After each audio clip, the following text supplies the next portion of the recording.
आज छोटा सा प्रयास में हम और आगे बढ़ते हैं। आज गणित की ओर चलते हैं। गणित में आज हमारा टॉपिक है नंबर सिस्टम, यानी संख्या पद्धति। संख्या पद्धति के बारे में आज हम लोग सीखेंगे।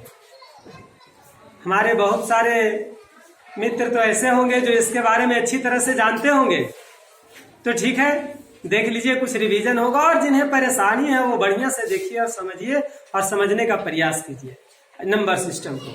आइए देखते हैं नंबर सिस्टम।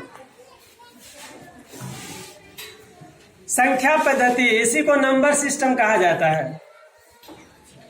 इसके कई प्रकार होते हैं, जैसे प्राकृत संख्या, इसको अंग्रेजी में नेचुरल नंबर कहते हैं।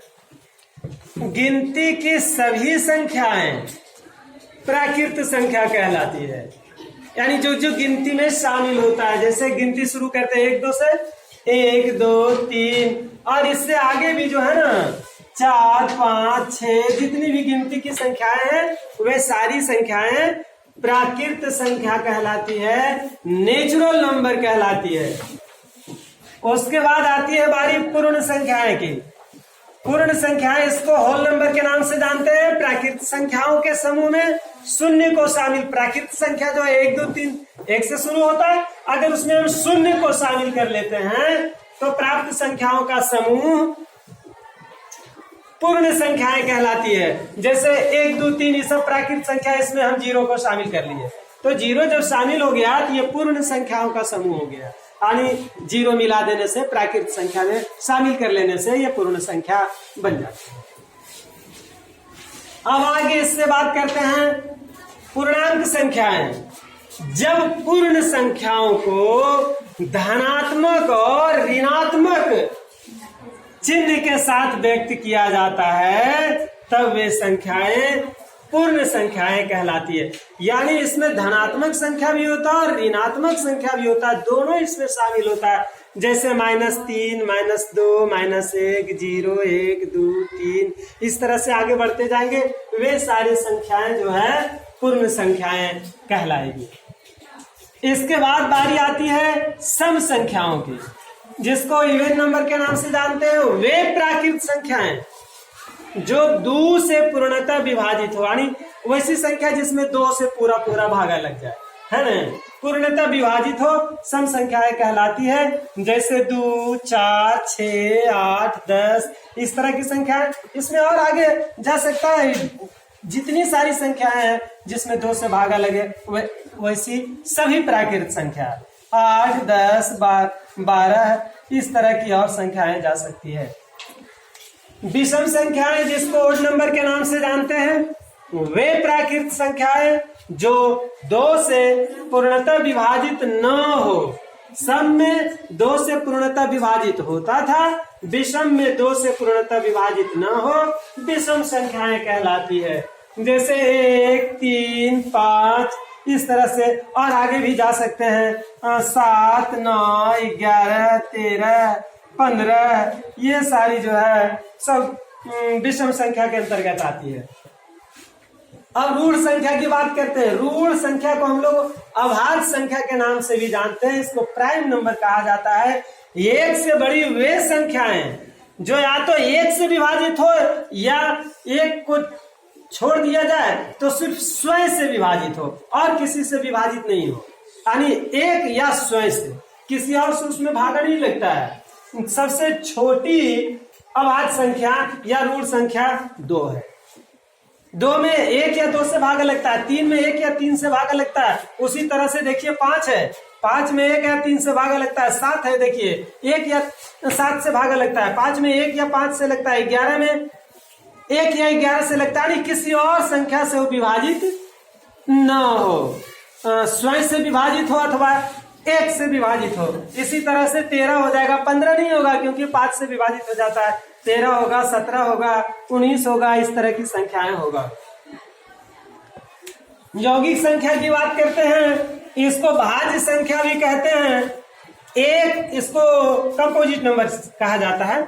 1 से बड़ी वे सभी संख्याएं जो 1 या अपने को छोड़कर किसी अन्य संख्या से भी विभाजित हो, यानी एक से तो विभाजित हो रहा है, स्वयं से कोई संख्या विभाजित हो रहा है, उसके अलावे किसी और संख्या से विभाजित होना चाहिए, तब जो है वो यौगिक संख्या कहलाती है। जैसे 4, 6, 4 में क्या है, एक से भी विभाजित होता है, 4 से विभाजित होता है, इसके अलावे ये 2 से भी विभाजित हो रहा है, इसलिए 4 भी हो गया, 6 भी हो गया, 3 तक नहीं होगा, क्योंकि वे सब जो है एक और स्वयं के अतिरिक्त किसी अन्य संख्या से विभाजित नहीं होता। उसी तरह से 8, 9, 10, 11 नहीं होगा, 12 होगा, 14 होगा, 15 होगा, इस तरह की संख्याएं होगी। इसके अलावे और संख्याएं हैं, आइए देखते हैं और कुछ संख्याएं जो छूटी है, उसमें है सहअभाज्य संख्याएं।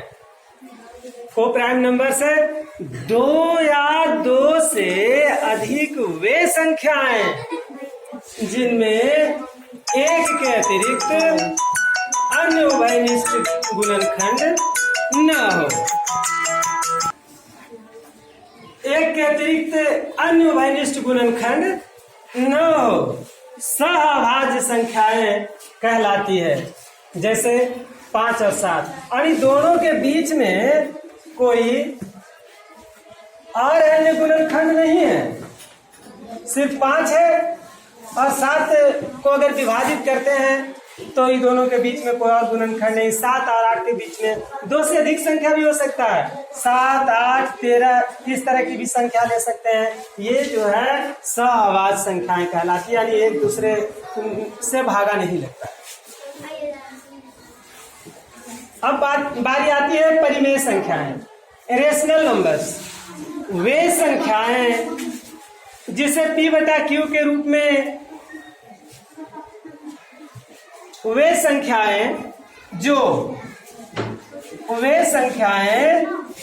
P बटा Q के रूप में हो, जहां P और Q पूर्णांक संख्याएं हैं तथा Q नॉट इक्वल टू 0, यानी हर में जो है 0 नहीं होना चाहिए, इस बात का ध्यान रखना। अंश में 0 होगा, जैसे हम उदाहरण में दिए हैं, P तथा Q में कोई कॉमन फैक्टर न हो, परिमेय संख्या कहलाती है। जैसे 3 बटा 4, 5 बटा 2, 2 बटा 7, ये सब तो P बटा Q के रूप में, लेकिन 0 एक परिमेय संख्या है ना। 1 बटा 2 ये तो बटा में है, तो आप देख भी रहे हैं कि ये परिमेय संख्या है। ध्यान रखिएगा, यहाँ 0 एक परिमेय संख्या है, अगर इस तरह का प्रश्न आए तो। उसके बाद बारी आती है अपरिमेय संख्याएं। अपरिमेय संख्याएं वे संख्याएं जिसे P बटा Q के रूप में व्यक्त न किया जा सके, अपरिमेय संख्या कहलाती है। जैसे √5 हो गया, √10 हो गया, 2/√5 हो गया, और इस तरह की संख्याएं हैं अपरिमेय संख्याएं, जिसका पूर्ण रूप से वर्गमूल न निकल करके इस तरह से आए। वास्तविक संख्या, इसको रियल नंबर कहते हैं। परिमेय और अपरिमेय संख्याओं को सम्मिलित रूप से, यानी दोनों को जब शामिल किया कर दिया जाए, मिला दिया जाए दोनों को, तो सम्मिलित रूप से वास्तविक संख्याएं कहलाती है। जैसे देखिए अपरिमेय और ये सब परिमेय सब मिला दिया आपस में, तो इस तरह का जो समूह संख्याओं का बनता है वो रियल नंबर होता है, वास्तविक संख्याएं कहलाती है। इसके अलावा अवास्तविक संख्या, या इसको काल्पनिक संख्या भी कहते हैं, यानी वैसी संख्या जो वास्तविक नहीं हो, यानी कि वैसी संख्या जिसकी मात्र कल्पना की जा सके। ये वास्तविक नहीं हो, मात्र कल्पना की जा सकती है, अवास्तविक संख्याएं कहलाती है। इसमें वैसे संख्या आती है जैसे √-5, -√9, -√15, ये सब संख्याएं इसमें आती है। ये तो संख्या पद्धति था। संख्या पद्धति के बारे में हम लोग और आगे देखेंगे, संख्याओं के बारे में इसके विस्तार से अगले वीडियो में हम लोग।